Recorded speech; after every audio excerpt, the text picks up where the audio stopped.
What's up, ballers? Jacob here with AllDriveNoDrop talking about the Spartus Olympus, and this is one of those paddles I'm very excited to talk about. It is going to be on the list of best paddles of 2024 at the end of the year. I can guarantee that because this thing is awesome. If you've been looking for a power hybrid or just a power paddle in general that has a great sweet spot, this is going to fit that bill.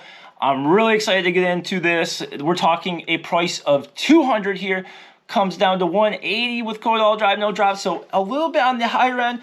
But Spartus has done an amazing job keeping their prices low because they're really looking out for the customer. These paddles take a long time to make. I believe Josh, the owner of Spartus, said it takes 4 hours for one person to make one paddle. So guarantee if Selkirk, Yola, 60 were selling this paddle, it'd probably be $350 or something. So we got a new core here. It's called the Ascension Core. So this is a picture of the face stripped away from the Olympus, which shows you the Ascension Core, which is basically filling each of these cells with a special polymer foam, and it's not the same as the ones that they use in the Gen 3 Yolas, the Oni, the Ripple, or the Cortec, which all ended up getting delisted and had a lot of core crushing issues. I've been using mine for over 50 hours now, and I've had 0 core crushing issues, and I'm pretty active on the Pickleball Studio Discord and the Spartus Discord, where a lot of people have been playing with the Olympus for, I think, up to 2 months now, and I haven't seen any issues with core crushing. So far, pretty confident that this one is going to work a lot better than the Gen 3 Yolas and the Onis that had those core crushing issues. So can't give you too much more details on the core because that's all I have. The rest is patent pending, so I wasn't able to get any more information until those patents are secured. it's played the same since I got it out of the box. Some have said that it feels softer after hitting it, but honestly, I think it's more of just you adjusting to the paddle. I think it feels, it's not super soft, but it's on, if you had a scale from soft, like Volair 16mm, to harsh, like the Paddletech Bantam Gearbox Power Pro, it's more towards the Volair Mach 2 Forza. It is, in the sweet spot, it's really soft. So we don't have much of an issue with stiffness there. But let's jump into the specs real quick, and then we'll talk about how this paddle performs on the court, how it stacks up against the competition. Okay, so the Spartus Olympus is a thermoform unibody with perimeter edge foam. So, you know, classic Gen 2 construction, but you have the new Ascension Core. And it is a core that is filled with polymer in the individual cells, and some more details to come later. But the biggest thing is Josh says there's no risk of core crushing, which is a huge issue that the Yola Gen 3s had, the Ripple, the Oni. That's why they got delisted, in my opinion. Speculate all you want, but that's why I think they got delisted. Anyway, this is a hybrid shape. It is T700 carbon fiber and fiberglass. That fiberglass layer underneath definitely helps give it some pop and power. The dimensions there, 16.35 by 7.65. I really like this shape. The weight ranges from 7.9 to 8.3. Mine came in at 8.1. Handle length of 5.5 inches. No issues with two-handed backhands on this thing. The swing weight range is about 109 to 112. They list 110 on their site as the average. I have 3 models, and then in their newest production models that they're bringing out, they tend to be on the lower end, more towards 110. So if you like lower swing weight, you're in luck. If you want higher, easy to weight it up, as I'll show you. With a twist weight of 6.31, as I think you've already seen in before, I loaded this thing up because it has a lot of room to add weight and customize. You can play it stock, but I'm telling you, this thing is unlocked with weight. So let's jump into the gameplay. I'll tell my thoughts, and at the end, I'm going to show you my weight setup, and I'm going to talk about how it compares to other paddles on the market. Let's go to my gameplay thoughts. Okay, so I've spent a ton of time with this Olympus, probably the most time I've spent with any paddle recently besides the Honolulu J2K, and I've absolutely loved this paddle. It just feels so good. It's not super soft, but it is on the softer side. That sweet spot just feels so good, especially when you weight this up. We'll talk about it stock real quick because it is playable stock. There's not, I wouldn't say it's twisting, but you definitely have, you can feel it's so quick in your hands. You're like, man, I just want a little bit more power. But playing this stock, it has more pop if you don't weight it up, and the power is still really good. We'll get to those numbers, how it compares, but power, pop, amazing stock, super fast hand speed. So if you prefer that, and it's still pretty stable, that 6.31 twist weight doesn't do it justice. It's very stable. So stock, no problem, but I think it really comes unlocked when you add weight, and it has a lot of room with that low swing weight to add weight. Spin is great.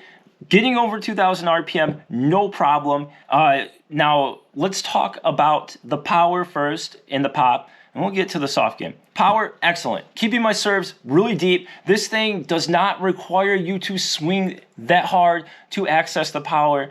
And like what some were saying with the gearboxes, it requires a little bit more effort to access this power. This thing has really good access to the power with shorter swings. But when you really lean into those big drives, those big serves, you can access even more. And with the elite spin it gets, you are keeping stuff in. I'm ripping some of the best drives and serves of my life with this paddle. I just feel really in control of everything I'm doing on the court when I'm playing with this paddle.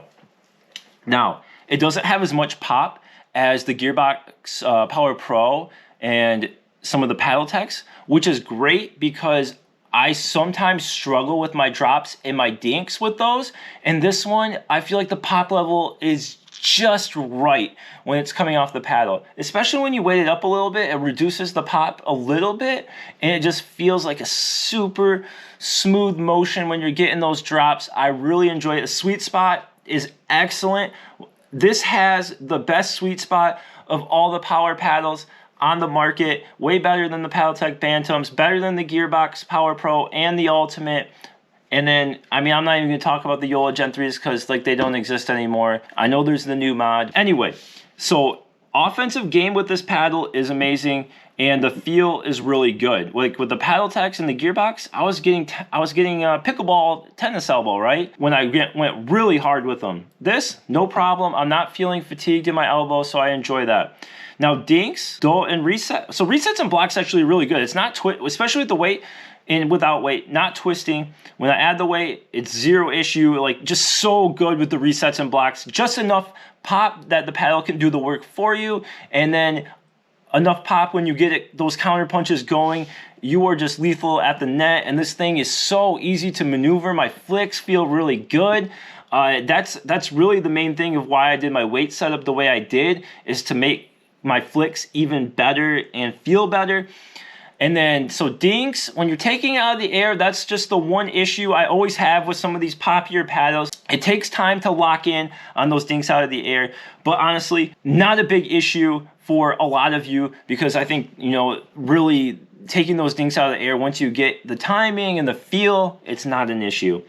You know, top spin, forehand, two-handed backhand dinks, feel fine. Two hands on this. I'm ripping two-ees too. Don't worry about the two-ees. Plenty of room to rip those two-ees with this paddle. Now let's jump into the comparison of these paddles, and we'll talk about if this is the power paddle for you. Okay, look, I've tested all of the numbers that I'm going to show you today. I tested them all at once. I went through each of the paddles on this list, and I hit a serve with each paddle, and I did this 10 times for each of them, but I rotated through. Same thing for the pop. I did my punch 10 times for each paddle, but I did it, like say I did Olympus, Gearbox Power Pro, Paddletech, and I went through so that I'm not as tired on one paddle. I'm doing it. I wanted to do all the numbers at once because people have been saying, can you test them all at once? Temperature, wind factors, I did everything, same environment, same time, same person. It was me. I know, shocker. So let's talk about those numbers, put those numbers up on the screen now. So this is all stock first. Olympus, stock, 55.4, and then 37.1 pop. And then as you can see the other stuff on the screen, how it stacks up. And then when I added my weight setup to the Olympus, I got 56.4 miles per hour. So not as high as the Pro Power. That is still king, but higher than everything else on the list for the top end power. And obviously we're talking about the Pro Power being a higher swing weight, even at that weight setup. So you could add more and you could probably get there. I don't think that you will see an extreme difference with those numbers, but there they are. Let's talk about how do the paddles stack up. So first things first, this is stacked up against elongated paddles. This is a hybrid, okay? So we're not even competing in the same space, but we're already competing in power. Now, the Pro Power Ultimate, it's just a lot more sluggish than the Olympus. I don't think that if you're looking at the Olympus, this is really an option for you because it's just a lot slower in the hands. It has great power, sweet spot's pretty good, but not as good as the Olympus. And you know, it's not as solid as the Olympus either. So I'm like, no. Now the Paddle Tex, this 12.7 TKOC, it's going to have a lot more pop, but the power is pretty similar. So I'm like, what? I mean, who's this for exactly? So who would prefer this over the Olympus and it's more expensive? Well, the sweet spot's smaller too. I mean, honestly, if you really want to maximize the pop, then yeah, you go for that. Now the CX 14.3. More power stock, less power when I weight it up for the Olympus to get an even lower swing weight still. Slower in the hands, but obviously more reach. For some, the elongateds might be a better option if you still really need that reach or you think you can just generate more torque when you have an elongated. If you're looking for the maneuverability of a hybrid shape with the power and the pop, then you're still gonna want it. Gearbox Power Pro, I mean, this is going to be for the people that really want that top end power. I think for singles, some people are going to still prefer this, but I mean, I don't play singles that much, and I don't think there's a ton of people. I know there are some people out there playing singles, but the sweet spot is tighter, it's less maneuverable, less side to side area to hit on, and the feel is just a lot harsher. That's the main thing too. With these Paddle Tex in the gearboxes, the feel is a lot harsher on the off-center shots. And if you're sensitive to tennis elbow, it's going to affect you. Now, with my setup, I tried 3 grams at 4 and 8 o'clock, but I decided it didn't seem like it was making a good difference for me. And I was like, let's try something else. So this is a 0.5 per inch strip. We got 4.5 grams going from 4 to 8 o'clock up to this top corner. Did that on both sides. So we have 4.5 grams total on each side, and that moved the swing weight from 112 to 119, the twist weight from 6.3 to 7.15. This thing does not twist with my setup, and the counters, oh my gosh. The power, yes. I think this setup makes a lot more sense for this paddle. If you can manage that weight, you can still just take that strip and go up to like maybe right here. Go with a thicker strip if you don't want to raise the swing weight as much. But I'm telling you, the reason I did this, as you can see, I'm using the whole surface here with my ball dust. And I'm thinking to myself, why am I limiting myself to trying to minimize swing weight, maximize twist weight, when it just makes more sense to have a thinner strip of tungsten tape? I've been using the Bodhi tungsten tape, and that has been working. So anyway, taking the tungsten tape from here to here, you could go from here, make it a thicker one, or just put more. But I decided with this ball dust pattern, I wanted the weight to be spread more out, and it has just made it so much better. Because for the flicks, when I had it here, it kind of felt clumsy, like it was just too much weight there. But when I have it spread out, it just feels more natural.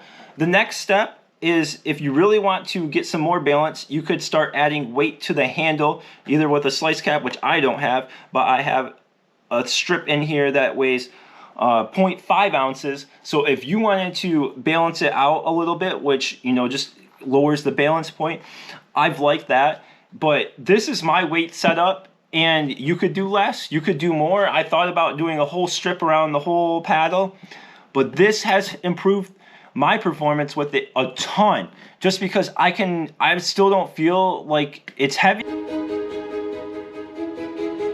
I've just had a blast ripping shots with it. Now, Is that going to be the same for you?